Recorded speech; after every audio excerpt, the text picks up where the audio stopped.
Hey guys, welcome back to my YouTube channel. Sunday special series में मैं निराली खान के आप लोगों का बहुत बहुत स्वागत करती हूँ। आज की हमारी एक बहुत ही खूबसूरत कहानी है जिसका नाम है वो और उसकी खुशबू। तो चलिए ज्यादा वक्त ना लेते हुए मैं शुरू करती हूँ कहानी। आकाश की दुनिया अपनी ही दूरी से हट चुकी थी जब प्रिया 1 साल पहले गुजर चुकी। उसका जाना महज एक व्यक्ति का जाना नहीं था, यह उस घर से रंग, आवाजें और खुशबुओं का चले जाना था जिसे उन दोनों ने मिलकर बुना था। आकाश एक लेखक था, लेकिन प्रिया के जाने के बाद उसकी कलम सूख गई। फिर एक दिन किताबों की शेल्फ में हाथ मारते हुए उसे मिडनाइट ब्लूम की शीशी मिली, जो प्रिया का पसंदीदा परफ्यूम था। उसने ढक्कन खोला और एक गहरी सांस ली। चंदन, गुलाब और कुछ अनकही यादों का वो मिश्रण एक पल में उसे वापस प्रिया के पास ले आया। यह एक चमत्कार जैसा था।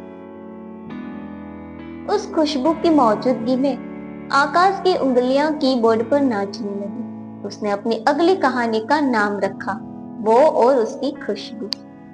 हर कहानी एक अध्याय थी जो प्रिया के साथ गुजारे किसी पल से प्रेरित थी।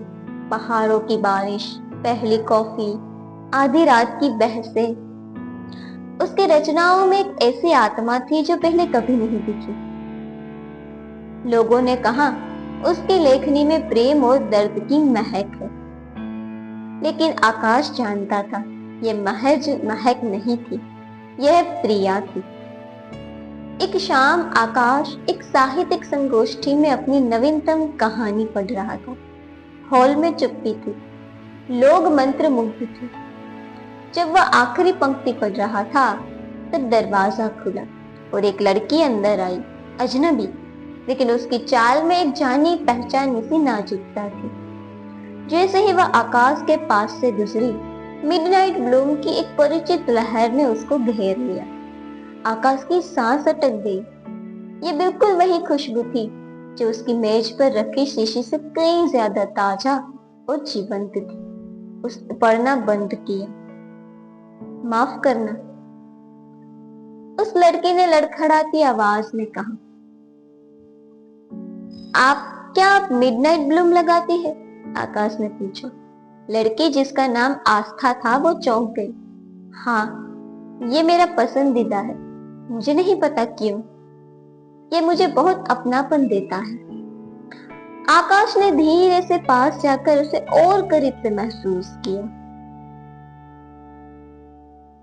और फिर धीरे से कहा, ये मेरी पत्नी का परफ्यूम था।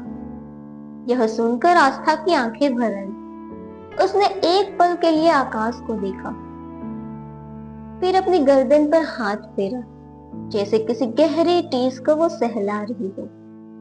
क्या आप आकाश जी हैं? आकाश ने हाँ में अपना सिर हिलाया। आस्था ने अपने पर्स से एक पहचान पत्र निकाला और उसे आकाश की ओर बढ़ाया। मेरा नाम आस्था है। मैं पिछले साल से ही मिडनाइट ब्लूम लगा रही हूँ, ठीक उसी दिन से जब। बस इतना ही कह के वो रुक गई। आकाश हैरान रह गया। उसने कहा, जब? फिर आस्था ने एक गहरी सांस ली और कहा, जब मैंने प्रिया मैम का दिल पाया था। सभागार में मौन छा गया। आकाश की दुनिया एक बार फिर घूम गई, लेकिन इस बार वह टूटी नहीं थी, बल्कि एक अजीब से सुकून से भर गई। प्रिया मरी नहीं थी, उसका दिल धड़क रहा था। उसकी धड़कन उस खुशबू के साथ मिलकर आस्था के शरीर से निकल रही थी। शायद परफ्यूम के अणुओं में प्रिया का प्रेम ही आस्था के दिल को खींच लाया था। आकाश ने आस्था का हाथ पकड़ा। उसके हाथ ठंडे थे, लेकिन उसकी धड़कन वही लय थी जिसे आकाश 7 साल से सुन रहा था। तुम मेरी कहानियों की प्रेरणा हो। आकाश की आंखों से आंसू बहे। तुम वो खुशबू हो जिसने मुझे जीना सिखाया। आस्था मुस्कुराई। उस मुस्कान में प्रिया की शांति थी और एक नई जिंदगी की उम्मीद। आकाश जानता था कि अब उसकी कहानियों में केवल दर्द नहीं होगा, अब उनमें पुनर्जन्म होगा। एक ऐसे प्रेम का पुनर्जन्म जो मृत्यु के पार भी अपना अस्तित्व रखता है। वो और उसकी खुशबू दोनों ही जिंदा थे, एक नई रूप में, एक नई धड़कन के साथ।